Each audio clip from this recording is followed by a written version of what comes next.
नमस्कार विद्यार्थियों, मेरा नाम गोपाल साल्वी है। मैं राजकीय महाविद्यालय प्रतापगढ़ में समाजशास्त्र विषय में सहायक आचार्य हूँ।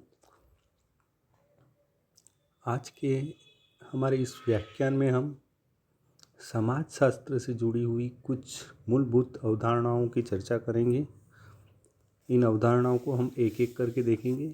सबसे पहले इस व्याख्यान में हम समाज की अवधारणाओं को देखेंगे। समाज शब्द का प्रयोग हम अनेक अर्थों में करते हैं, परंतु समाजशास्त्र के अंतर्गत समाज की जो अवधारणा है उसको थोड़ा अलग प्रकार से देखा जाता है। आज हम समाज किसे कहते हैं इसकी चर्चा करेंगे। समाज शब्द का प्रयोग साधारण बोलचाल की भाषा में हम लोग खूब करते हैं। सामान्य बोलचाल तथा समाजशास्त्र में इसका अर्थ भिन्न भिन्न है। समाज शब्द का प्रयोग साधारणतया व्यक्तियों के समूह के रूप में किया जाता है, जैसे ब्रह्म समाज, आर्य समाज, हिंदू समाज, जैन समाज, महिला समाज आदि रूप में भी इस शब्द का प्रयोग किया जाता है। समाज शब्द का प्रयोग विभिन्न सामाजिक विज्ञानों, सामाजिक मानवशास्त्र, अर्थशास्त्र, राजनीति विज्ञान आदि में अलग अलग अर्थों में किया जाता है। सामाजिक मानवशास्त्र में जनजातियों को आदिम समाज से संबोधित किया जाता है। राजनीति विज्ञान में समाज से तात्पर्य व्यक्तियों के समूह से है, तो अर्थशास्त्र में समाज का अर्थ व्यक्तियों का वह समूह है जिसमें परस्पर आर्थिक क्रियाएं होती है। एक शब्द के अनेक अर्थ होने के कारण सामाजिक विज्ञानों में मूल अवधारणाओं का विशेष अध्ययन किया जाता है, क्योंकि समाजशास्त्र समाज का ही विज्ञान है, इसलिए इसके अर्थ का ज्ञान होना हमें अति आवश्यक है।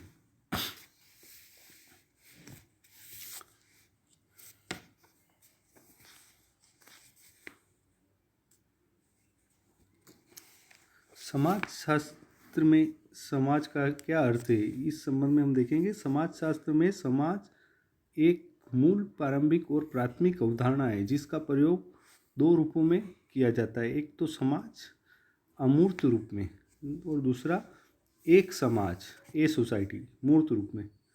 सबसे पहले समाज की चर्चा करेंगे। समाज का अर्थ और कुछ विद्वानों ने इसकी जो परिभाषाएं दी हैं उसकी चर्चा हम करेंगे। जैसे कूले ने इसकी परिभाषा दी है, समाज स्वरूपों या प्रतिक्रियाओं की जटिलता है। इसी प्रकार र्यूटर ने लिखा है, समाज एक अमूर्त शब्द है जो समूह के सदस्यों में तथा उनके बीच पारस्परिक संबंधों की जटिलता का बोध कराता है। इसी प्रकार पार्सन्स ने लिखा है, उनका कहना है कि समाज को उन संपूर्ण मानव संबंधों की जटिलता के रूप में परिभाषित किया जा सकता है जो यथार्थ अथवा प्रतीकात्मक साधन साध्य की क्रिया से उत्पन्न होते हैं। अब हम मैकाइवर एवं पेज की परिभाषा देखेंगे जो सबसे ज़्यादा महत्वपूर्ण मानी जाती है। मैकाइवर एवं पेज ने समाज की परिभाषा में उसे एक व्यवस्था बताया है और उन विशेषताओं का भी उल्लेख किया है जो इस व्यवस्था का निर्माण करती है। इनकी परिभाषा है, समाज रीतियों तथा कार्य प्रणालियों की सत्ता तथा पारस्परिक सहयोग की, अनेक समूहों तथा विभाजनों की, मानव व्यवहार के नियंत्रणों तथा स्वतंत्रताओं की एक व्यवस्था है। इनके अनुसार रीतियाँ, कार्य प्रणालियाँ आदि का पारस्परिक संयोग, समूह विभाजन, नियंत्रण और स्वतंत्रताएं समाज की प्रमुख विशेषताएं। इन्होंने कहा है कि समाज कोई वस्तु नहीं है, यह जड़ नहीं है, समाज कभी स्थिर नहीं रहता। ये अपनी परिभाषा में और आगे लिखते हैं कि इस सदैव परिवर्तनशील जटिल व्यवस्था को हम समाज कहते हैं।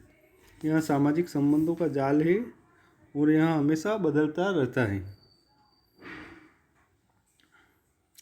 इस प्रकार हमने समाज की कुछ महत्वपूर्ण विशेषताओं की चर्चा की है, इसकी परिभाषाओं की चर्चा की है। अब हम समाज की कुछ विशेषताएं देख लेते हैं। मैकाइवर एवं पेज ने अब इसकी कुछ विशेषताएं बताई है, जैसे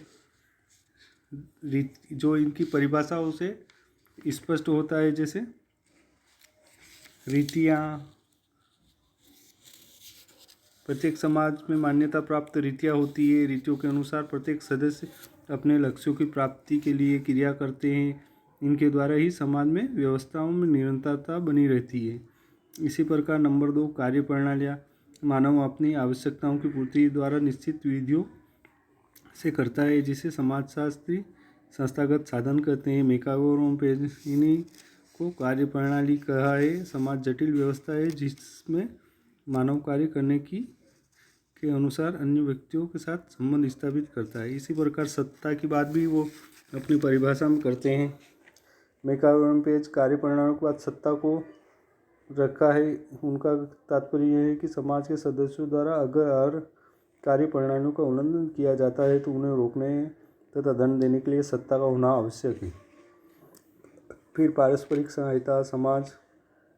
सामाजिक संबंधों का जाल है। यह जाल तभी बनता है जब अनेक सदस्य परस्पर एक दूसरे की मदद करते हैं। व्यक्ति परस्पर आवश्यकताओं की पूर्ति के लिए एक दूसरे की सहायता करते हैं। इसी प्रकार समूह और विभाजन।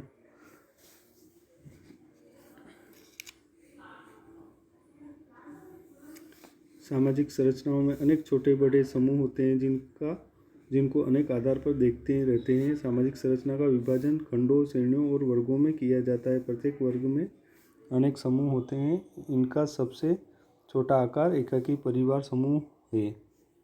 अनेक एकाकी परिवार मिलकर परंपरागत संयुक्त परिवार बन जाते हैं। इसी प्रकार एक और विशेषता मानव व्यवहार का नियंत्रण। समाज को व्यवस्थित बने रहने के लिए सामाजिक नियंत्रण एवं संतुलन शक्ति की भूमिका निभाता है। अगर व्यवहार पर नियंत्रण नहीं रखा जाए तो प्रत्येक सदस्य मनमाने तरीके से व्यवहार करेगा। सारे समाज में अनियमितता और अव्यवस्था फैल जाएगी, जो समाज के अस्तित्व को ही मिटा देगी। समाज में सभी सदस्य एक दूसरे से व्यवहारों की अपेक्षा रखते हैं। सभी पूर्ण रूप से अपेक्षित व्यवहार नहीं कर पाते। इसी प्रकार मैकाइवर एवं पेज की परिभाषा से एक और विशेषता प्रकट होती है, वो है स्वतंत्रता। मैकाइवर एवं पेज के अनुसार समाज में नियंत्रण के साथ साथ सदस्यों के व्यवहारों में स्वतंत्रता का प्रावधान भी होता है। व्यक्ति के व्यवहार को उस सीमा तक नियंत्रित किया जाता है जिस सीमा तक वह अन्य व्यक्तियों को किसी प्रकार की हानि नहीं पहुंचाता है।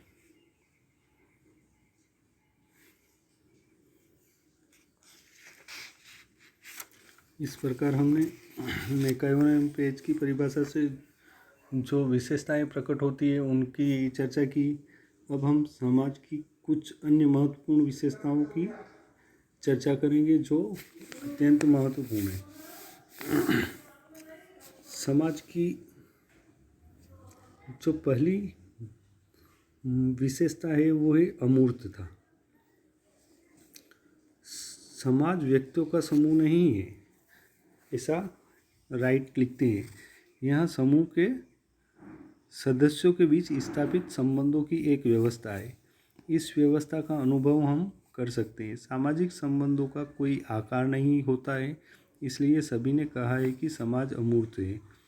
मैकाइवर एवं पेज ने कहा है कि समाज सामाजिक संबंधों का परिवर्तनशील रूप है, व्यक्तियों की पारस्परिक अनुभूति का परिणाम है। उसे उन्होंने सामाजिक संबंधों की मनोवैज्ञानिक स्थिति कहा है। मानवीय व्यवस्था, सामाजिक संबंध, अंतक्रिया और प्रक्रिया आदि अमूर्त है जो समाज का निर्माण करती है। ल्यूटर का कथन है कि समाज एक वस्तु नहीं है बल्कि संबंध स्थापित करने की एक प्रक्रिया है। इस प्रकार हम कह सकते हैं कि समाज की पहली विशेषता है कि समाज अमूर्त है, क्योंकि इसका निर्माण सामाजिक संबंधों से होता है और सामाजिक संबंध हमें दिखाई नहीं देते, उन्हें महसूस किया जा सकता है, वो अमूर्त प्रकृति के होते हैं। नंबर 2, पारस्परिक जागरूकता। समाज की दूसरी विशेषता है पारस्परिक जागरूकता।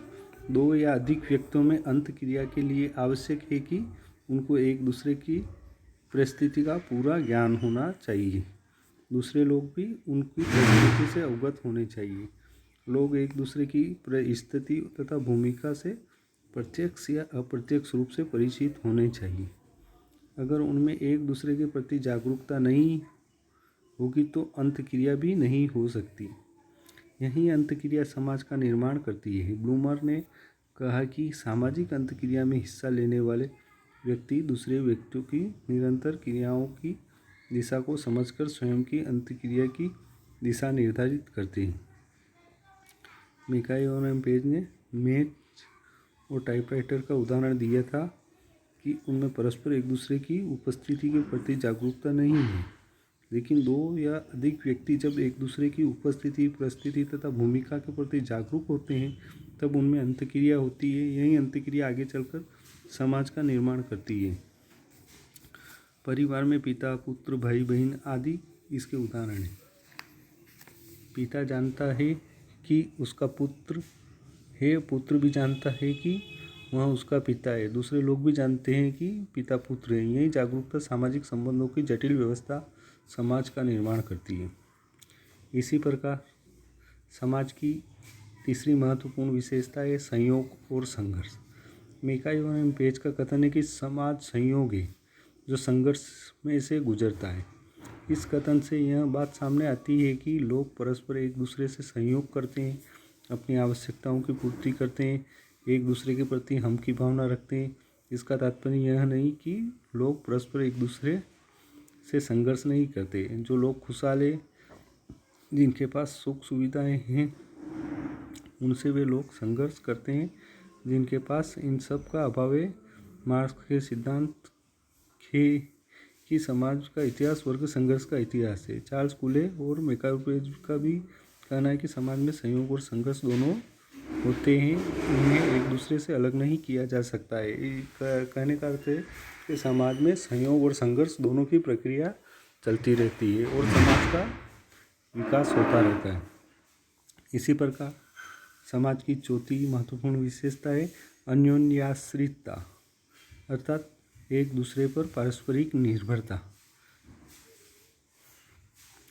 समाज की संपूर्ण विशेषताओं में एक दूसरे पर निर्भरता का अपना विशेष महत्व है। समाज की उत्पत्ति और विकास, संतुलन और संगठन तथा निरंतरता और परिवर्तन आदि समाज के सदस्यों की अन्योन्याश्रितता पर निर्भर करते हैं। समाज के संगठन की प्रकृति तथा अन्योन्याश्रितता का परस्पर सीधा संबंध है।